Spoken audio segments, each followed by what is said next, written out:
Hi, I'm Ginny Koppenhol and I am a portrait photographer mostly, but you may or may not know that I also dabble in stop motion animation and have run lots of workshops in the past.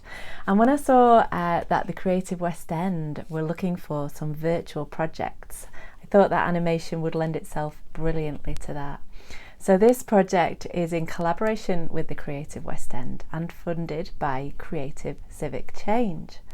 So I am going to give you a crash course in stop motion animation, and I'd like you to create a film with those new skills, and a film based on this thing, a rainbow. So rainbows have become such a symbol of the pandemic, of lockdown in particular, but of positivity and hope amidst a lot of anxiety and fear and sadness. So I wanted to do something using this symbol. So I've called this project Rainbow Motion because I just feel like it could describe the rainbow sensation that swept the country. It probably just started in a few households, but soon, especially for those with children, everybody was making rainbows and putting them in the windows to just connect with each other as well. So it became a symbol of community and connection. So rainbow motion as well, because we're going to make the rainbows move, come alive, and we're going to create animations with them. So the app that I'm going to ask you to use is called Stop Motion Studio, and it's free, or at least there is a free version, and that is more than fine for what we're going to do today. So what is stop motion animation? So very basically, stop motion animation is lots of photographs threaded together. So we take lots of photos, weave them together using an app or some software usually, and then the thing that we're animating appears to come to life or move in ways that they don't normally move. So it's really magical and really charming. So you've probably grown up with various examples of stop motion animation, and it's still as popular as ever. So some of the current examples are anything made by Aardman Animation, most famously Wallace and Gromit, Shaun the Sheep, characters like that. But most of us will know Morph, and he's still around, and he's still there's Aardman, I think, are now making Morph creations. And what else? If you grew up in the 80s like me, you'll know Bagpuss. And the toys were animated. There's loads of examples, and it just holds such a special place in a lot of our hearts because of the memories from childhood. So I hope you enjoy learning these new skills. As I say, I'd love you to create a little short animated rainbow using whatever you like, and you'll get some ideas from this film, and I'd like you to email them to me. Now there is the option in a lot of these apps of adding music, but I don't want you to add music in this case because I'm going to put all your films together into one film, and I'll put some music on for you. But hopefully if you get into it and make your own films, you can experiment with that yourself with other films. So email them to me by the 14th of August. So this is a perfect summer holiday activity to do with your children or your family or just yourself, whoever. By the 14th of August, and I would like to email it to me at Ginny Koppenhol at googlemail.com. And at the end of this video, I'll put a slide up with that address.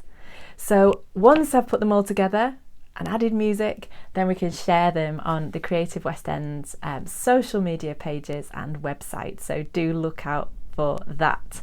So have fun and email me with any questions you have after watching the video as well. Okay, so let's get started. So as I say, I'm using Stop Motion Studio. There are lots of stop motion apps out there that you can use, but this is one of the best ones that I've found. And the free version is more than adequate for what you're going to need for this video or for your animations that you're going to create. I think you can upgrade. It's about £5, I think, and you can get things like backgrounds and title pages and a bit of music and jazzy things like that if you want that, but you don't have to. I'm going to teach you the free features, as I say. So I'm going to take you through a few different animation techniques, and you can choose to use one of these or something else that inspires you. So I wanted to show you first just my background. It's just a roll of white paper stuck up with masking tape, and there's a bit of a curve in it where it bends, and that just means you have a smooth background. So it's just a really simple way of giving quite a professional look to what you're doing. Now, as you can see here, you can actually still see a bit of the wall behind. So ideally what you'd do is you'd sort of maneuver your device so that you've only got the white paper in the background. So make sure all that's set up. So ideally you need a stand. So mine's on just like a keyboard stroke stand. But if you haven't got that, and maybe you're only using a phone, this phone's actually propped up on a couple of bits of plasticine stuck together. So I'm sure there's something you could come up with to prop up your device. It just means it keeps your hands free for animating. Okay, so that's all the setup that I have really. So we're going to use a few different things for the animations. So if you'd like to play along with the video, then you're going to need maybe a couple of toys or ornaments, something like that. I've got some Duplo blocks, or they could be building blocks or Lego blocks, something like that. I've got some Play-Doh, but equally plasticine, something that you can mould. So that's the third thing. And then the fourth thing is maybe a couple of pictures, so maybe cut out from magazines or drawn if you like. So they're the things I'm going to be using in the video. Of course, this video is available to you whenever, so you can play it back whenever you'd like to have a go, or you can just watch it through and get some inspiration and get started when you have a bit more time, however you'd like to work. Okay, so I'm going to take you through a few of the settings first, and these are just to get you started. You can experiment with all of these. So here we have a little cog. Click that. And then the first thing that comes up, so it's the first option, which looks like a little dial, is your speed. So it's the speed that the movie will play back at once you've done some recording and taken some pictures. So if you do this, you can see that you can scroll along and there's a little orange marker. I've got it set on 6, and I think that's quite a good one to start with. And that means that your film will play back at 6 frames per second, and that is actually super slow. But when you're first starting, you're not going to have that many frames. So actually you don't want it to play back too quickly, otherwise it'll be gone in a flash. So 6 is quite a nice one, and I think you can change that even after you've recorded the film, so you can play about and see what looks best for your film. So that's the first thing, the movie speed. So loop playback, so the very last option in this particular row is like a little play button. So click that, and we want the play last frames only. Take that off, and we want play all frames. Now, this is a bit of a temperamental thing I found with this app. So this is what this is talking about, is when you play back your film, it can either play the last few frames only or the whole thing. So because we're not creating feature films, we're just creating short films, it's usually handy just to watch the whole thing. So take that off, and then it says play all frames. Now, actually, I think I might have given you some misinformation there. If you click it, I think that's now set on play all frames, but we'll see. Let's try it. So that's just a little thing to play about with. Click those, and autofocus. So next, go to these settings here. There's 3 little sliders. In the mode, make sure it's clicked on auto. Again, this is just to get you started. It's a really good way of starting out, and that means that the focus and the exposure, so how bright your image is done automatically. And you can also help so once that's on auto, take it off, you can help it along. So if for any reason it hasn't automatically focused on your subject, you can tap, and I hope you saw there that it actually came into focus more clearly. So, but auto could help you along the way. Again, if you prefer to play about with manual focus and exposure, then go for it, have a go. Okay, grid on or off, that's my next tip. So here we have a grid. If you click it, it goes on. If you click it, it goes on or off. So again, that's up to you. I quite like having the grid for reference, and that is it just helps you to compose your shots. It's not essential, so it's totally up to you. So I'm going to stop there with the settings. Have a look at those, make sure those are set before you start. So what can you animate? The answer is pretty much anything, or most things. So a lot of people start with things like Lego or Playmobil. So I've got these little characters here, my son's little toy characters, and they stand up by themselves, so that makes them particularly great. Lego and Playmobil, things like that, the limbs move a little bit, so you could start to play about with that. That's quite fun. And you might just find things around the house, so anything that you can move and just leave it to stand is great. As we've said, Plasticine is brilliant because you can mould it into what you want, so that gives you many more options. There's pros and cons to each thing, so have a think about what you could animate. Obviously this animation is all about rainbows, so think about colourful objects perhaps that you have around your house. And that said, I'm going to get on with that. I'm going to show you the basics of this app. So this is where you take the photo. So you press the red button and you'll hear a click. Then you move one of the characters, press it again, move the character, wait till it focuses, press again.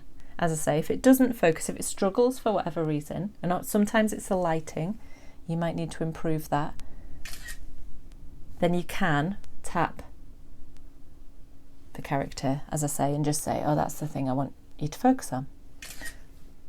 And then you could perhaps start to move the other character, maybe not in the same direction. He's just going to turn, say bye-bye.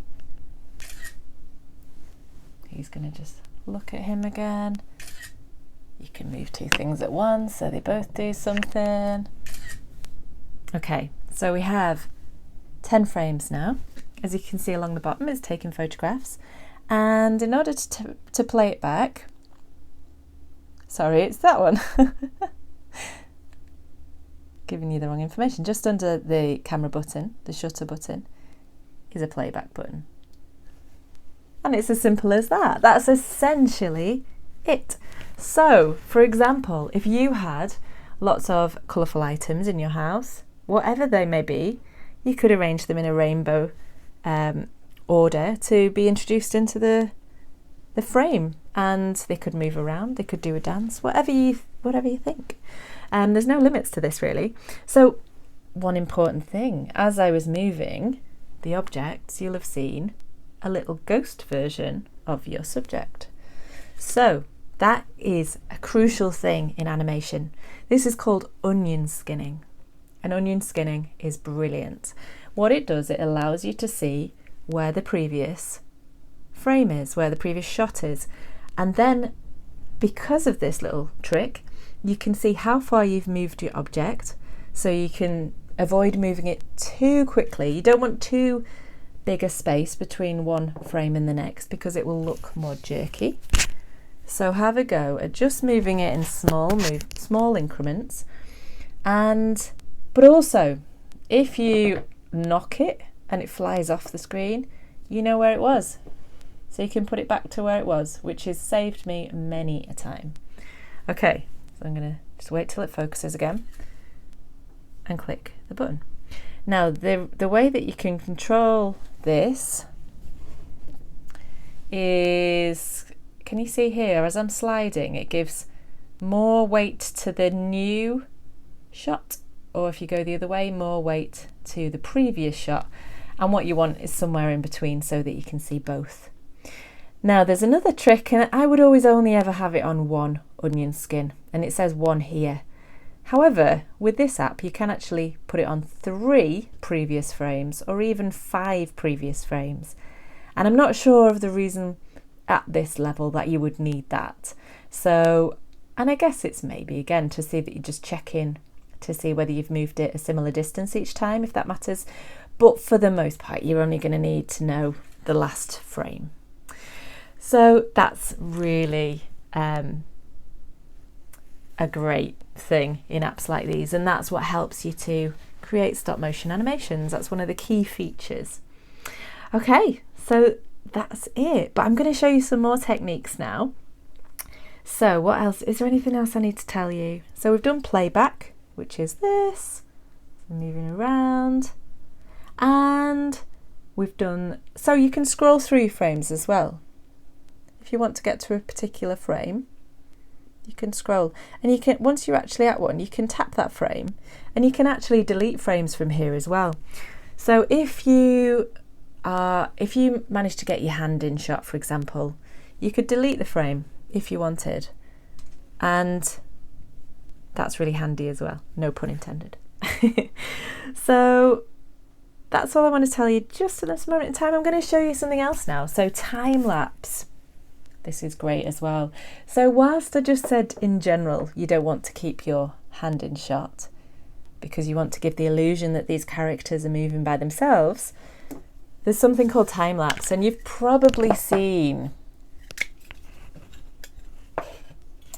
time lapse in YouTube videos. So where things are being created, if it's, say, somebody's building a really intricate Lego model and they want to, or doing makeup, or it could be anything, and they want to speed up the process, this is how they do it. So this button here, a little timer button above the shutter button, is the timer. So I'm going to set it on every 3 seconds just to demonstrate. And once I press the shutter button, the red shutter button, it's going to start taking photos automatically. So every 3 seconds, and it actually beeps as well, it's going to take a photo. I'm not going to worry about keeping my hands out of shot for this, because actually what we're doing is showing the process of something. So imagine this build is taking hours. It's not, because it's just a few bricks, but every 3 seconds it's going to take a picture, and it just, when we play it back, it's a speeded up version of what's happened, and it's just a different technique. So this is stop motion too, but you're not controlling when the photograph gets taken. So this might be something you want to try in your film. So again, I've actually chosen rainbow colour blocks here just to so you could be building a rainbow. It could be quite an intricate one, depending on what you've got. I saw somebody build a really fancy Lego rainbow. Now I'll let it take one more. So some of those are going to be a bit blurry. That's the only thing with automatic focus. You're sort of leaving it to the mercy of whatever the camera decides. And when you're doing that, you might want to revert to manual and just set it and leave it. Again, something to think about. So let's play that back. So you get a little bit of an impression of how that works. So that's called time lapse. And what was I saying? So yeah, I saw somebody build quite an intricate Lego rainbow, and that could be just the sort of thing you use that for, or just arranging a rainbow made out of, I don't know, coloured pasta shells, or anything, beads, buttons. But you just might want to get on with it. Let the camera take the photos and get on with creating. So that is technique number 2. So what else do I have to tell you about the time lapse? Let me refer to my notes.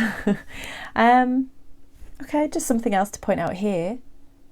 If you press the question mark, it just reminds you what everything is. So I could have done with that a couple of times in this video.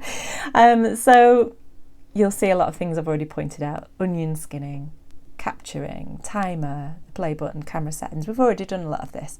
You'll notice voice over there, so we'll come on to that at the end. Press it again and they disappear. So that's just a really handy little tip. Okay, let's move on to Play-Doh. One of the most well-known things when it comes to, or materials or resources when it comes to animation. We all know Morph. And let's have a little go. So I'm going to take the timer off now. So let's set it back to off. and then it'll just go back to your normal camera button. So now I'm just carrying on with each project for the sake of this demonstration in the same film. So so it's playing back the last few on this, so that might answer my question from earlier. Let's try the alternative. So here's the settings, playback. Let's take that off and see if that makes a difference. As I say, this is a thing I struggle. Yeah, so it's now playing from the beginning. So let's see. So that's off now. So maybe that's what you want if you want to play the whole film. So let's take a photo of our plasticine. So plasticine is great. So you can either start with something, build something in advance, and then use that as your character. Or this is quite a fun technique, and this is where onion skinning comes into its own as well, because you can see where I've just taken it from. So I can make sure it goes back in the same position. But what I've done in the meantime is, it's going to fall over, isn't it? Let's squidge it a bit more.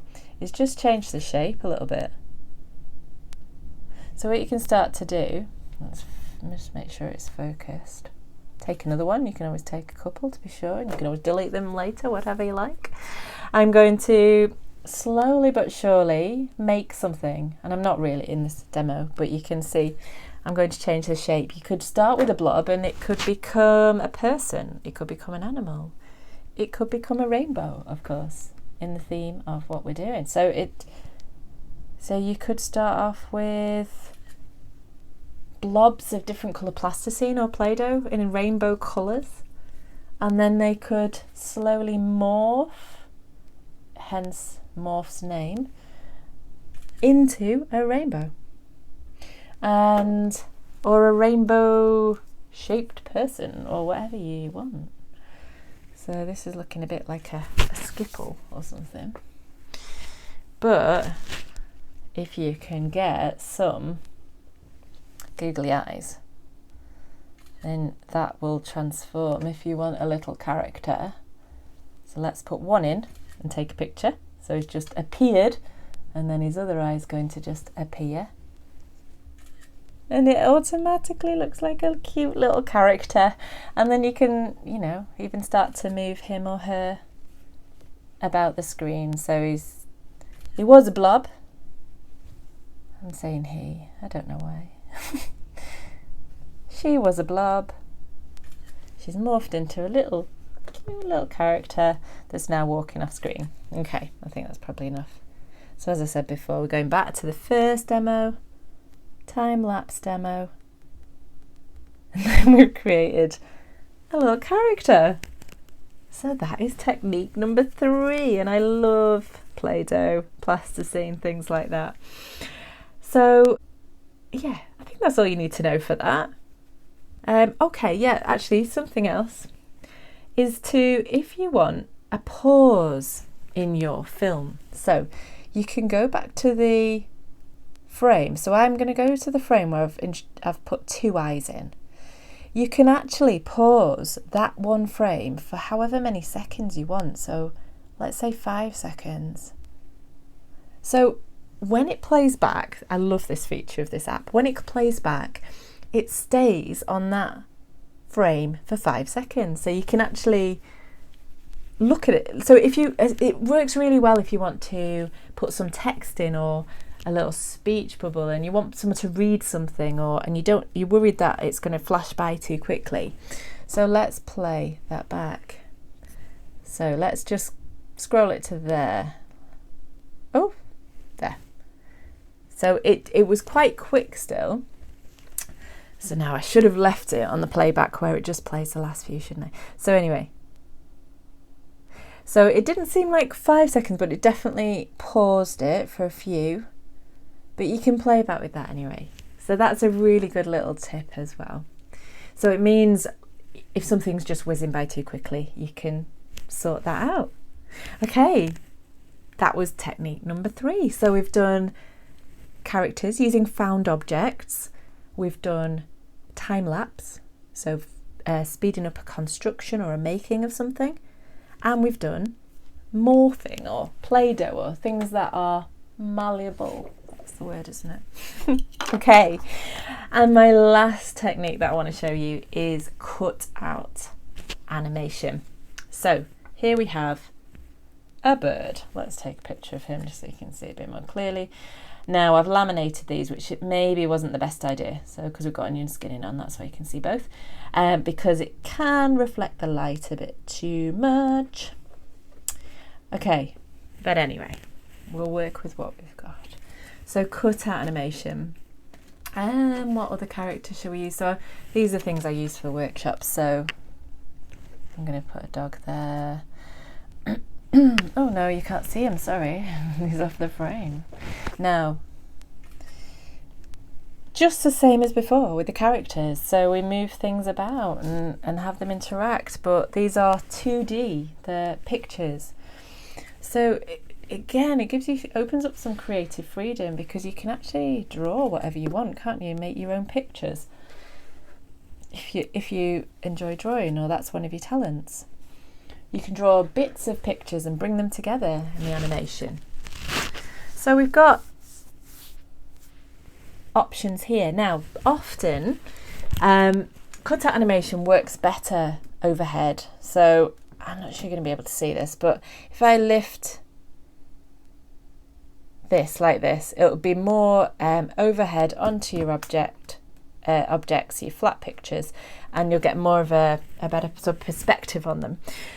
That's tricky if you don't have a tripod. So if you're lucky enough to have a device tripod, like a special one for phones or iPads, that's brilliant. Have a go with that.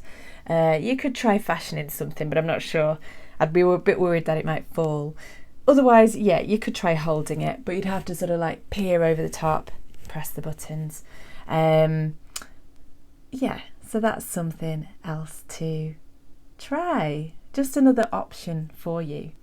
Anything else? So as I say, you can add titles and music and things like that. You can do it within this app if you upgrade to the £5 package, but I'm not suggesting you have to do that. There's other editing apps. So I use an iPhone, so I use iMovie, and you can add things like titles, slides, music in there, I think. So have a play about with things like that, or if you know of any other editing apps.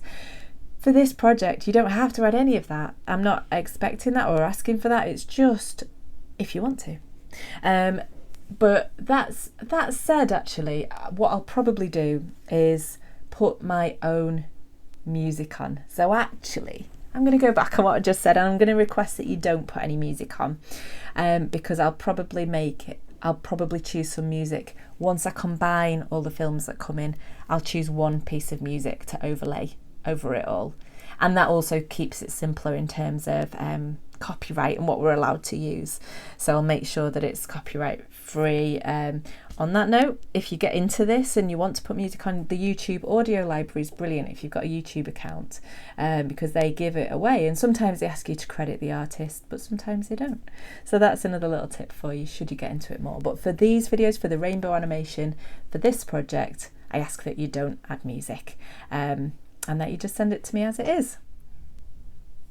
So once you've made your film, your rainbow animation, your rainbow themed film, how can you send it to us? Well, you click this arrow here and you'll find that you go to a projects page. Let me just show you that a bit clearer. So the movie we've just been working on is here, and if you hold down, well, actually, firstly, cancel that. If you want to change the title of it, do that now. Click on the title, you can put something in there. Hold down on it after you've done that, and then you go to this little export button here, the second one along. You can export the movie, if it'll let me press it, and then you can save the video. So then it'll prepare it, and you can see some little frames from that video. And then, and if you wanted to go back into that film, you can just click on there again. So find your photos here, and it should have saved it in there. I've just did it before as well, so it's now got two versions, but it'll just save it in your camera reel as a video. So then from there, you don't need to watch it again. You can send it to me by email, ginnykoppenhol@googlemail.com. I'll flash that email address up at the end of this video as well. Or if it's really big file, you can send it by wetransfer.com. It's a free service. I've used it for years and it's fantastic. And you just simply put my email address in there and a little message to say who you are and attach your video and send that over. And that sends quite big files should it be too big for an email. So thank you for watching along. I hope you've really enjoyed learning some new skills, and it's quite addictive once you get into stop motion animation. And I can't wait to see your rainbow themed films. And you have, as I said at the beginning, until the 14th of August to send those over to me by email. I'll be putting them together and then they'll be shared far and wide across the creative West End's platforms and website, and we can't wait to share the finished product with you. So if you have any questions in the meantime, do contact me via that email address as well if you want to check anything out. And good luck, have fun, enjoy playing. Bye.